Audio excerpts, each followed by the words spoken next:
Êtes-vous prêt à avoir peur? Vraiment peur. Je l'espère parce que je vous ai préparé de l'invasion et du paranormal. Bonjour, bonsoir mesdames et messieurs, j'espère que vous allez bien. Je reviens aujourd'hui avec un nouveau Triple H complètement weird. Ces threads ont toutes des mécaniques différentes, mais vous allez voir, ils ont toutes leurs petits mystères. Et qui dit mystère dit bien évidemment l'analyse Histobec. Avant de commencer, comme d'habitude, bienvenue à ceux qui découvrent la chaîne. Je m'appelle Histobec et ici, je vis avec vous toutes sortes d'histoires mystérieuses, paranormales, tout ça en mettant un peu d'humour. Donc maintenant, on s'installe pour ce nouveau thread, on ferme les lumières et on est parti.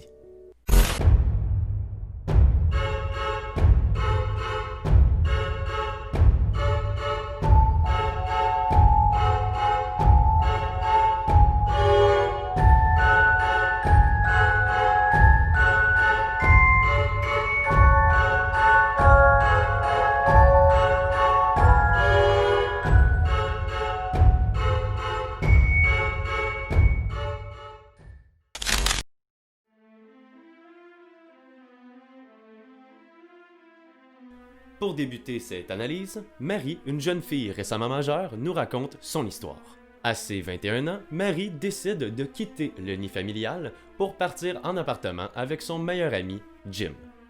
Elle nous explique qu'elle et Jim font chambre à part, mais que leurs chambres sont si mal isolées qu'elle entend absolument tout ce qui se passe dans sa chambre. Super l'intimité. Un soir, Marie rentre chez elle après une journée de travail assez chargée. La seule chose qu'elle a en tête, c'est d'aller s'étaler dans son lit. Elle arrive donc dans l'immeuble, monte les escaliers et arrivée chez elle, elle découvre son ami Jim assis dans le salon avec quelqu'un d'autre. Quelqu'un qu'elle ne connaissait pas. Ce quelqu'un se nomme Barbara. Sans attendre, Jim la lui présente et il se serre la main, mais sans plus. Parce que, comme je vous ai dit, Marie est très fatiguée et la seule chose qu'elle a en tête, c'est d'aller se coucher dans sa chambre. Aussitôt qu'elle est dans son lit, elle réalise qu'elle a oublié de mettre toutes ces choses dans son coffre-fort. Parce que oui, elle nous explique qu'elle et Jim se sont achetés un coffre-fort qu'ils ont placé dans le salon pour pouvoir avoir un œil sur leurs choses de valeur lors des soirées arrosées.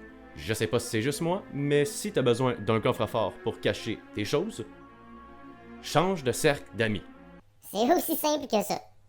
Alors Marie se lève et se rend dans le salon. Pendant qu'elle est en train de taper le code, elle remarque que la fille la regarde sans cesse, comme si elle essayait de deviner la combinaison. Elle décide d'essayer de la feinter avec son doigt et elle réussit de peine et de misère à rentrer la combinaison. Une fois le coffre ouvert, elle y dépose toutes ses choses et par la suite ferme la porte. Après environ 1 heure, Barbara leur propose de commander une pizza. Et moi, je suis de la team pizza.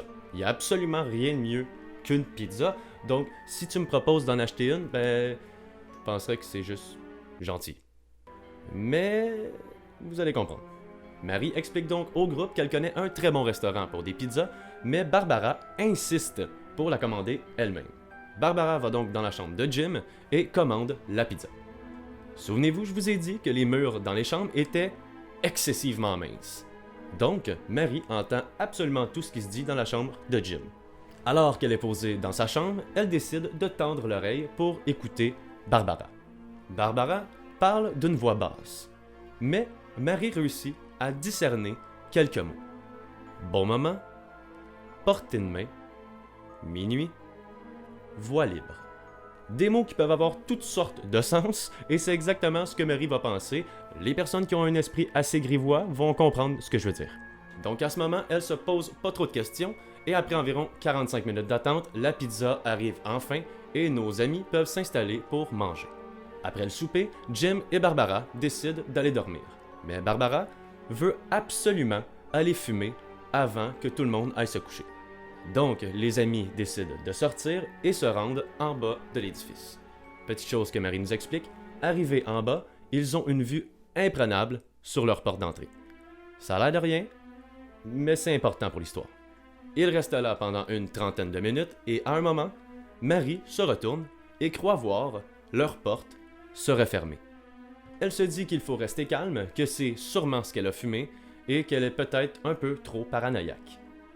Après quelques instants, les amis rentrent à l'intérieur pour finalement aller se coucher.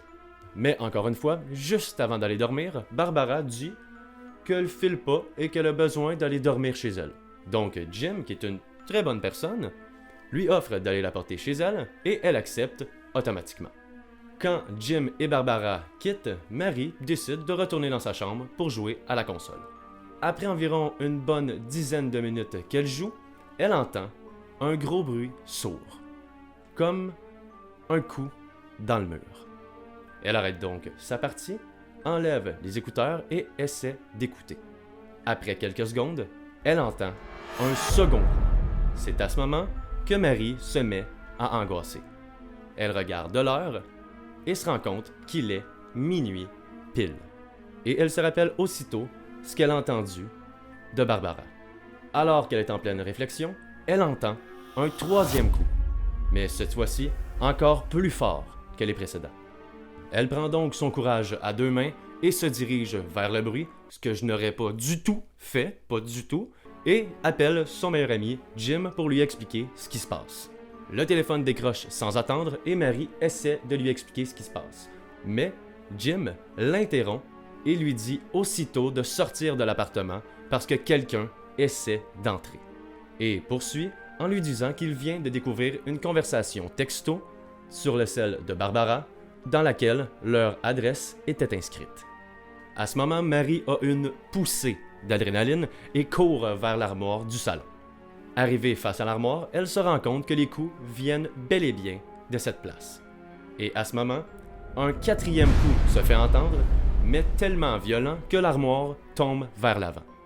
Mary tape aussitôt le sprint de sa vie et sort de cet endroit infernal.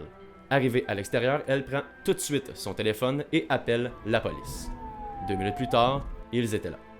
Après 5 minutes de recherche dans l'appartement, les policiers ressortent avec un homme très baraqué, rempli de poussière et d'éclats de bois. Ils l'embarquent et pendant une semaine, Mary n'aura aucune nouvelle. Le lundi suivant, Mary se fait appeler par le poste de police.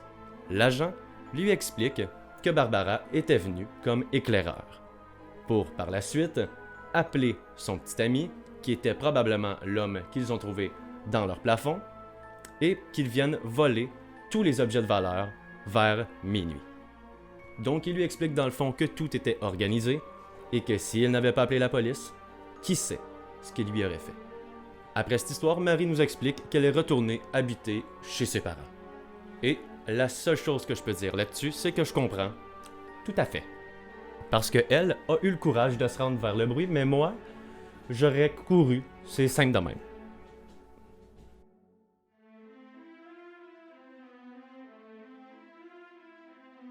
Bon, maintenant, on entre dans l'antre des démons, des poltergeists, du paranormal. Donc attachez-vous que ça va être chaud. Non, je vais pas vous parler du film, mais vous allez voir, ce qu'a vécu cette femme avec son fils ressemble de très près à ce qui s'est passé au cinéma. Un jour, Laurie, une jeune mère célibataire, cherche un appartement à faible coût. Parce qu'elle nous précise qu'elle n'a pas un gros salaire et qu'elle veut élever son enfant dans une bonne atmosphère.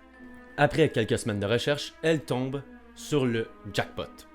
Un vieil appartement à un prix plus qu'abordable, situé au rez-de-chaussée, avec aucun locataire. Ni au sous-sol, ni au premier étage. La tranquillité, quoi. Elle ne se pose pas de questions et après seulement 5 jours, ils emménagent. Pendant le déménagement, Laurie est complètement folle de joie. Elle décide de faire une nuit blanche pour tout mettre à sa place. La nuit se passe bien, elle déballe l'entièreté des choses et par la suite va finalement se coucher. Le lendemain, la journée se passe tout aussi bien et comme à l'habitude, vers 18h, elle s'installe avec son fils devant la télévision. Après environ quelques minutes à regarder la télé, elle s'éteint mystérieusement. Laurie, qui est surpris, se lève et va voir à l'arrière du meuble de la télévision. Arrivée à l'arrière, elle se rend compte que toutes les prises ont été débranchées du mur. Elle rationalise, se dit que c'est probablement elle qui a bougé le meuble de la télévision et que c'est de sa faute si la télé s'est fermée. Elle rebranche la totalité des fils et retourne s'asseoir avec son fils pour finalement écouter leur émission et partir dormir. Durant la nuit, vers minuit, Laurie se fait réveiller par quelqu'un qui court dans le corridor de l'appartement. Pensant que c'est son fils, elle décide de se lever et d'aller vers le corridor pour lui dire d'aller se coucher. Une fois arrivée devant la porte de sa chambre, elle l'ouvre et aucune trace du jeune Gabriel. Intriguée, Laurie décide de marcher jusqu'à sa chambre et arrivée à proximité, elle entend son fils parler à quelqu'un. Laurie, d'une nature assez curieuse, décide de coller son oreille sur la porte. À ce moment, elle entend son garçon dire « Je ne parle pas aux méchants ». Et après quelques secondes de silence, le garçon se met à hurler de peur et sa mère rentre automatiquement dans la chambre pour le rassurer, comme toute bonne maman sait le faire en lui disant que ce n'est qu'un cauchemar et que tout va bien aller. Mais est-ce que c'est vraiment qu'un cauchemar? Ou y a-t-il des événements paranormaux? Les jours passent et à chaque nuit, Laurie se fait réveiller par les mêmes bruits de pas. Donc le lendemain, elle se fatigue et décide d'appeler le propriétaire. Une fois au téléphone avec son propriétaire, elle lui demande si quelqu'un a finalement emménagé au premier étage. Il lui répond que non et que le premier étage lui sert d'entreposage pour ses choses à lui. À ce moment, Laurie se met finalement à angoisser. Elle se dit que peut-être que cet appartement était trop beau pour être vrai. Et je vous le dis tout de suite, elle a totalement raison. Au même moment qu'elle est assise dans la cuisine et tente de se raisonner, elle entend un gros bruit en provenance du salon. Elle se précipite instinctivement vers le salon et elle voit la totalité de son cendrier par terre. Des mégots de la cendre partout sur son plancher. Mais le cendrier, lui, était encore parfaitement situé au centre de la table. Laurie est donc dans l'incompréhension totale. Elle reste figée là pendant quelques instants et par la suite retourne dans la cuisine.